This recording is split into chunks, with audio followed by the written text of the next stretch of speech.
Greetings, and welcome to the Wonders Hour, where any subject can be explored, any question asked. The Wonders are a collective consciousness from the 29th dimension of reality, channeled through Rene Gadet. They have chosen to speak at this time to help humankind empower itself. In this hour, you'll be entertained, enlightened, and guided to new realizations about yourself and the world that surrounds you. Now let's meet your hosts, Rene Gadet and his wife Maggie, who together bring you the Wonders. Greetings, everyone. Greetings, everyone. Well, again, this is the second recording of the Nature of Reality Part 2 series. What's the title, hon? You too can do this. Okay, There you go. You too can do this. Yeah. Hey, why not? Yeah, it could be fun. Yeah. We're certainly presenting this as a way for people to get a little bit of background into some of these series. The Nature of Reality was done Part 2 was done in the year 2000, so it was done a long time ago. Yeah. Almost 7 years ago. Yeah, hard to believe, isn't it? Oh, yeah. And there's some really good material in here. For people who are listening, the series that we're going to do tomorrow is, I believe, something to do with the prime component. What is it, the prime? The key components of prime reality. The key components of prime reality. That's going to be fascinating. Yeah. So do we have anything else to add here?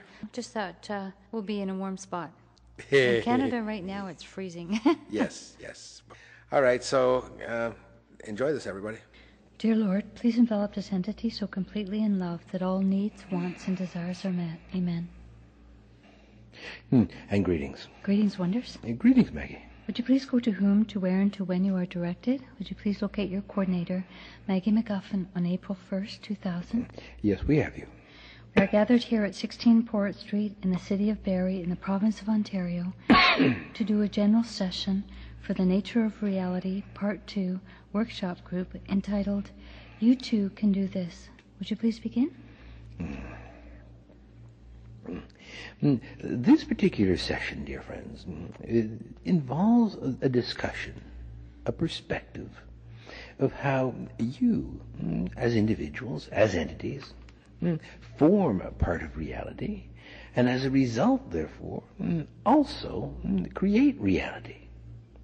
Now, in the previous session, we discussed that reality flows as the tide flows. In effect, that there is a movement, a constancy to reality, a constancy that exists regardless of the perceptions that you perceive of it, regardless of your appreciation or the judgment of it. Now, in order to gain an appreciation for yourself of how you too are reality, we would suggest that an observation of the self will lead you to a perspective of appreciating reality to the complete intensity that it exists in. Think of it from this perspective, that you, on a physical, mental, emotional, and spiritual perspective, are each perspective being separate from the others, and yet each perspective being intertwined, interconnected, a whole within the others, and each one, therefore, forming a greater whole. From that perspective, you are a microcosm of the macrocosm of the universe. In effect, you are a representation, complete, of that which exists, which is reality. Think of it from that perspective, then, and you begin to appreciate that within yourself exists a flow, a to and fro, a constancy to that which you are. Regardless of what you do to yourselves, there is a constancy. You exist. And we suggested on many occasions that this constancy transcends the physical reality that you perceive yourselves in. Your perception of your reality is limited to your third-dimensional reality. Some of you are gaining an appreciation of yourselves beyond third-dimensional reality. You see yourselves as soul essences, as interconnected to other soul essences, as eventually interconnected with a oneness of God, Goddess, the All That Is. The constancy of existence is that all is connected, that all forms part of the whole. And you are, in effect, that which forms part of the whole, and that which is the whole. As a result, therefore, observing yourself gives you a perspective of this constancy. Now think of it from this perspective. Observe yourselves. You see yourselves and you define yourselves as on the basis of your physicality. You are either male, female, or in between. You are either tall or short, skinny or fat, black, white, yellow, red, green, whichever color you'd like to choose. Some have more hair than others, some have less. Some are considered beautiful, some not.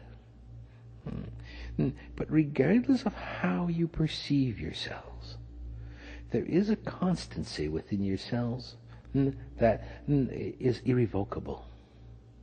And that constancy is that the you that is you exists. You exist.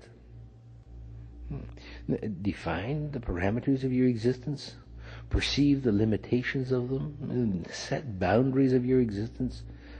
It's irrelevant. You exist. And as a result, therefore, nothing you do, nothing that you perceive and limit, nothing that you judge, justify, absolutely nothing limits your existence, the fact that you exist. Some would say death limits existence. And if you observe that you exist, and that there is a constancy, a continuity to the self, you will observe that even death is not a limit to existence. It is but an alteration of perception, a shift in perception.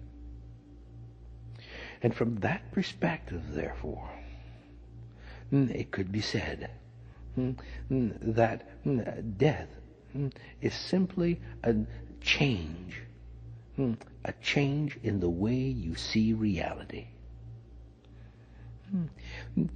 To you, reality is based on time and space, on the physical things around you, the car, the truck, the house, the children, the television set, the job, the relationship, the wife, the husband, etc., etc. To you, that's reality. It is based on that which you can move through the five physical senses. But even though you would only move or perceive that which is outside of the self and through the five physical senses, there is an opportunity to perceive that is within the self through the five physical senses. This opportunity is gained through observation. And if you observe that which is within you through the five physical senses, you will observe a constancy, a continuity of your own existence. How will this be?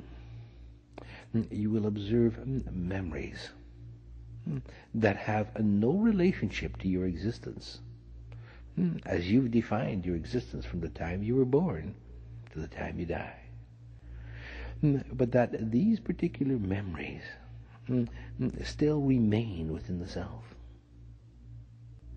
You will observe feelings, thoughts that have no relationship to your existence, but that still remain within the self. You will observe that there is knowledge and awareness that exists far beyond your life's experiences, that still remain within the self. So from one degree, you then, as we've suggested in the first section, would observe the effect of reality within the self. For you would observe the resultant, the memories, the feelings, the awarenesses, the knowledge, those are resultants of reality.